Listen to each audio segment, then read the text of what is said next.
صنع في الصين. جملة بنسمعها كتير قوي كل يوم. فاكرين ان الصين مش بتعمل حاجة غير انها بتقلد اختراعات العصر بأقل تكلفة وأقل جودة. بس ده مش دايما صح.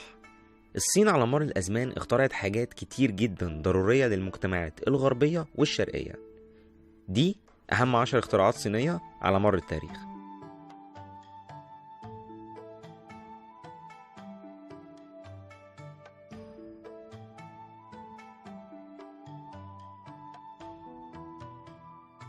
الورق. اخترعوا الطباعة والأوراق النقدية. طب مين اخترع الورق؟ أيوة، الصين اخترعت الورق. في عام 100 بعد الميلاد تقريبا استطاعت سلالة هان إنها تلاقي طريقة تصنع بيها خامة يتكتب عليها باستخدام قطع قماش قديمة، بامبو، قنب ونباتات مليانة فايبر عشان يصنع مادة لبية. المادة دي بتتفلتر وتتفرد وتتساب عشان تنشف عشان تبقى ورق صالح للكتابة. الطباعة.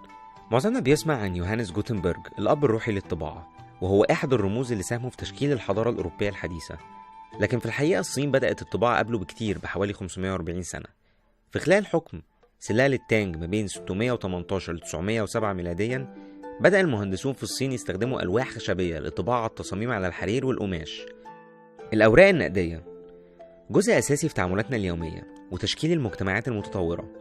بدأت الأوراق النقدية تظهر في الصين حتى قبل طباعة الكتاب اللي تم ذكره. في السبعميات وبتقلب الاقتصاد أصبحت العملات الذهب غير عملية ومزعجة جدا في التجارة، فالصين فكرت في أسرع وأسهل حل وقررت تطبع الأوراق النقدية بدل من استخدام العملات الذهب. البوصلة. صحيح مش اختراع بنستخدمه النهاردة بوجود الGPS، لكن العالم كان هيبقى فين من غير البوصلة؟ سلالة هان مرة تانية كانت السبب في اختراع مهم للبشرية. أول بوصلة مغناطيسية تم اختراعها باستخدام معدن مغناطيسي على طبق مصنوع من خامة معينة. في الأول كانت بتستخدم لمعرفة مواعيد الدفن والمراسم، بعدها اكتشفوا قدرتها على التوجيه واتولد اختراع البوصلة. دفة السفينة. في زمن كان التنقل فيه صعب، كان النقل كله معتمد على المراكب البحرية. الصين اخترعت أول دفة سفينة سنة 100 بعد الميلاد. في الوقت ده كانت كل الدول بتستخدم مجداف التوجيه التقليدي اللي كان بيتطلب مجهود رهيب عشان يوجه السفينة، وما كانش بنفس الدقة. وأول سفينة غير صينية تستخدم دفة السفينة كان بعد الصين بحوالي 1000 سنة في إنجلترا. البارود.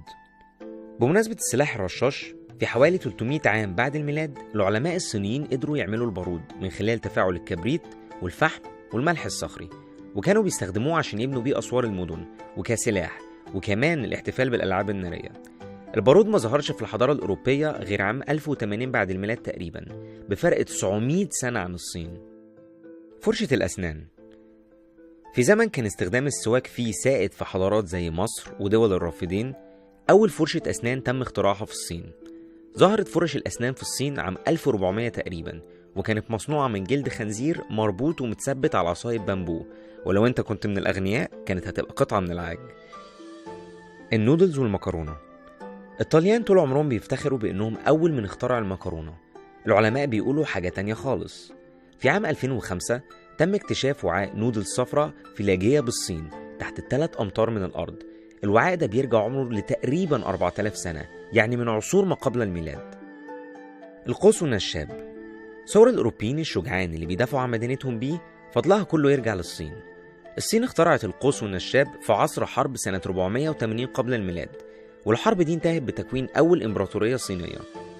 الكحول.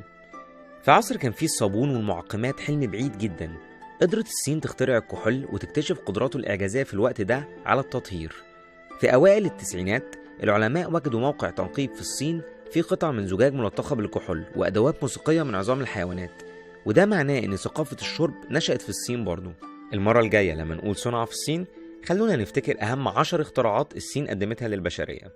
لو عجبك الفيديو ما تنساش تدوس لايك وسبسكرايب للقناة عشان تتابع كل فيديو جديد.